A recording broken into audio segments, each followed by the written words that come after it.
But here we are, my final opportunity to pass judgment on this, the third week of the campaign.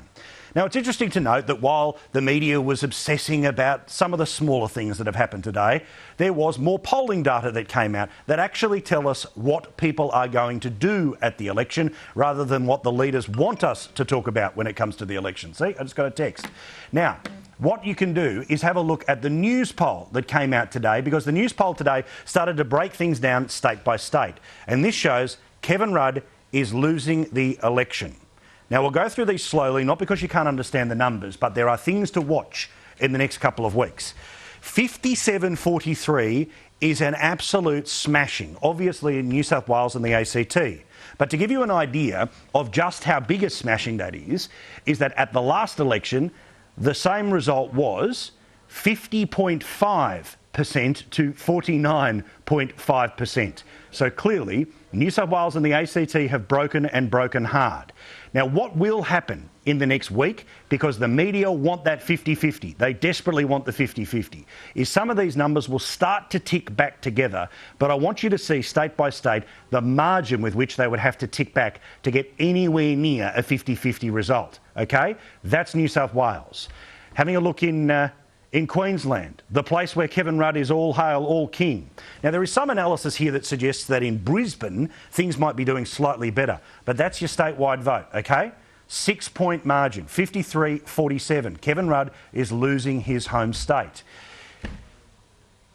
In South Australia, 54-46. Now, this was a place that earlier in the campaign was considered to be quite fertile ground for the Labor Party. So remember, for Kevin Rudd to win, he has to be winning not just in one place, he has to be doing it in lots of places, or at the very least be closing the margin. That's not happening. It's not happening in his home state, it's not happening in South Australia, and it well and truly isn't happening in Western Australia. 59-41. There is one state, however, in the past couple of weeks that seems to have flipped, and that would be Victoria.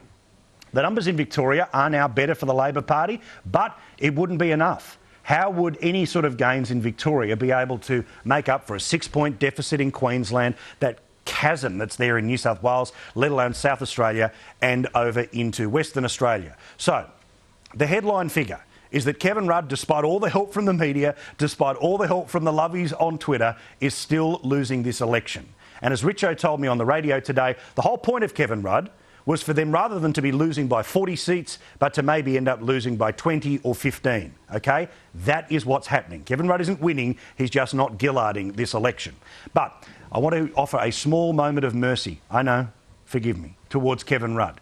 Now, this opinion poll appeared late this afternoon on The Guardian's website. It is in the seat of Griffith. Now, the actual numbers worth having a look at there's your primary vote, but two-party preferred. Interesting to note that Kevin Rudd would, according to that opinion poll, lose his seat. Now, before you get the champagne out, if you're wanting not just a change of government, but to happen to this Prime Minister what happened when Kevin Rudd was first running for Prime Minister and what happened to John Howard, that's not going to happen.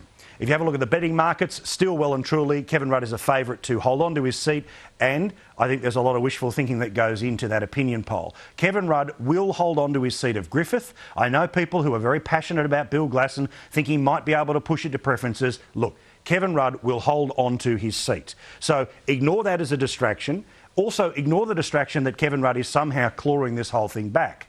There will be numbers that will change and they will tighten. But Kevin Rudd has had 3 weeks of a 5-week campaign to lay a glove, and while the media love trying to seem that he's doing it, I've just shown you the numbers. They came out today. And strangely, they appeared nowhere else apart from the Australian newspaper today.